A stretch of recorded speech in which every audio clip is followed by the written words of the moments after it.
दोस्तों, Donald Trump जो है अमेरिका में एक रैली को संबोधित कर रहे थे। उसी समय उन पर जो है जानलेवा हमला हुआ है। ये जो जानलेवा हमला हुआ है ये उन पर जो है AR-15 जो एक राइफल होती है सेमी ऑटोमेटिक, उसके द्वारा एक बंदा है, उसका नाम थॉमस मैथ्यू क्रुक है, उसने किया है। तो जो लोग उस समय जो है वहाँ लाइव अटेंडेंस में थे, उन्होंने जो है बताया कि वो उस बंदे को क्लियरली जो है कुछ ही दूरी पर एक घर की छत पर जो है देख सकते थे। उन्होंने इशारा भी किया, लेकिन जो उस समय वहाँ की सिक्योरिटी वाले तैनात थे उन्होंने उस पर ध्यान नहीं दिया। लेकिन बाद में जैसे ही डोनाल्ड ट्रंप पर फायरिंग होती है, उसी समय एक स्नाइपर ने जो है उस बंदे जिसका नाम थॉमस मैथ्यू क्रुक है, उसके सर पे गोली मारी और वो बंदा वहीं ढेर हो गया। तो अब इस समय जो है जो डोनाल्ड ट्रंप हैं उनको जो है अब ये कहा जा रहा है कि उनको जो है 2 गोलियां मारी गई थी। एक जो है एक छेद उनके कोट में भी दिख रहा था। तो कई लोग कह रहे हैं कि अगर उन्होंने जो है वो बुलेट प्रूफ जैकेट ना पहनी होती तो हो सकता है कि उनकी मृत्यु भी हो सकती थी। और जो उनकी और कुछ लोग ये भी कह रहे हैं कि गोली या तो उनको कान को छूते हुए गई है, या जो एक टेलीप्रॉम्प्टर था उस पर गोली पड़ी और उसके कुछ टुकड़े उनके कान पर लगे हैं। अब दोस्तों, ये बहुत ही ज़्यादा डरावनी बात है, क्योंकि अमेरिका जो है इस समय बहुत ही ज़्यादा टर्मोइल से गुजर रहा है। वहाँ के जो समाज है उसमें जो है कई धड़ों में बढ़ चुका है।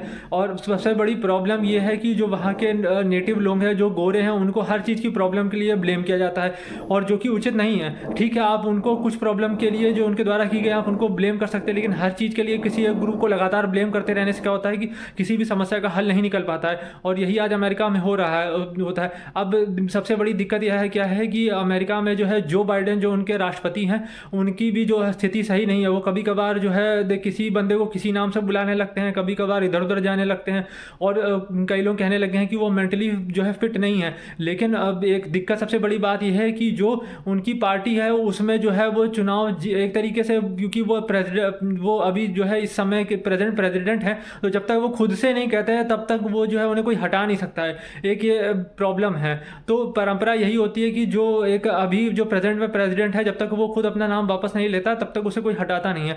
और डोनाल्ड ट्रंप के सामने जो है वो टिक नहीं पा रहे हैं। अब सबसे बड़ी दिक्कत क्या है, ये ऐसा हुआ क्यों है? तो देखिए, जो कई एक्सट्रीम लेफ्टिस्ट के लोग हैं, वो लोग जो है अमेरिका के समाज में क्या है, आजकल ट्रांसजेंडर को लेकर और वोकिज्म को लेकर काफ़ी ज़्यादा तनाव देखा जाता है। क्योंकि बच्चों को जो है लड़के और लड़कियों के टॉयलेट भी कई जगह एक ही हो जाते हैं। और सबसे बड़ी दिक्कत की बात ये भी है कि ट्रांसजेंडर जो कम्युनिटी है उसमें जो है मतलब एक बंदा, जैसे कि अगर वो लड़का है वो लड़की के रूप में ट्रांजिशन करना चाहता है, तो उस चीज़ को बहुत ही ज़्यादा नॉर्मल बना दिया। नॉर्मल से मेरा मतलब ये है कि जैसे एक छोटे बच्चे को भी जो अभी 6ठी 7वीं क्लास में, उसको भी जो है ट्रांसजेंडर सर्जरी के लिए जो है सरकार सब्सिडी देती है। तो ये एक बेवकूफ़ियत की बात है कि एक बंदा जो 6ठे 7वें साल में है, उसको दुनिया के बारे में आसपास कोई नॉलेज नहीं है, उस पर भी जो है इस तरीके से जो है सर्जरी को, और खासकर ये सर्जरी अगर एक बार कोई बंदा करा ले जाता है तो आप इसको रिवर्स नहीं कर सकते हो।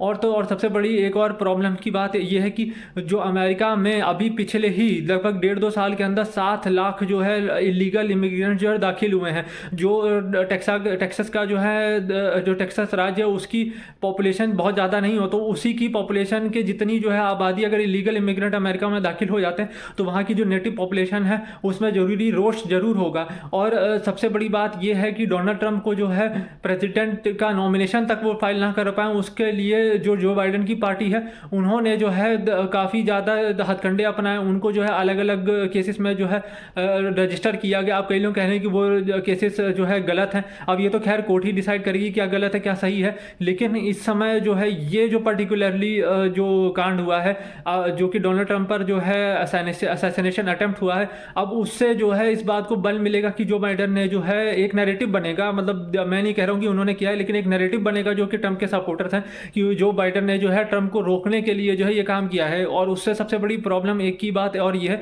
कि अमेरिका में गन के जो लाइसेंस है वो बहुत ही आसानी से मिल जाते हैं। जो अमेरिका में आपने मास शूटिंग के बारे में सुना होगा कि स्कूल में किसी को गोली मार दी, यहाँ 15 जने मर गए, या कहीं पार्टी हो रही है वहाँ पर 10 जने मर गए।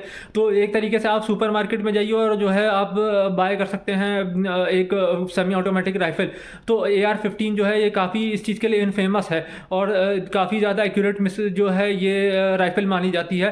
तो जब इतनी आसानी से आप जो है हथियार आपकी सोसाइटी में मिलेंगे, कोई बंदा जो है जो बहुत ज़्यादा नशा करता है या जिसका दिमागी बैलेंस सही नहीं है या जो बहुत ज़्यादा गुस्से है, अगर उसको इस तरीके के हथियार जो है मार्केट में आसानी से उपलब्ध होंगे तो वो इस तरीके के कांड तो करना बहुत ज़्यादा आसान हो जाएगा। और उनकी सिक्योरिटी में जो लैब्स है उस पर भी जो इन्वेस्टिगेशन होनी चाहिए। अब दोस्तों देखते हैं कि आगे क्या होता है, लेकिन ये अच्छी बात है कि डोनाल्ड ट्रंप बच गए हैं। क्योंकि और मेरे हिसाब से जो अमेरिका में जितने भी लोग हैं, अगर वहाँ से कोई इस वीडियो को देखता है तो उन्हें अभी समय पेशेंस जो है धारण करना चाहिए और मतलब एक सिविल वॉर जैसी सिचुएशन नहीं जो है करनी चाहिए। मेरे हिसाब से तो डोनाल्ड ट्रंप को भी जब वो ठीक हो जाते हैं तो एक स्टेटमेंट जारी करके उनको अपने सपोर्टर से जो है शांति जो है बरतने का जो है एक स्टेटमेंट भी देना चाहिए। थैंक यू दोस्तों, धन्यवाद।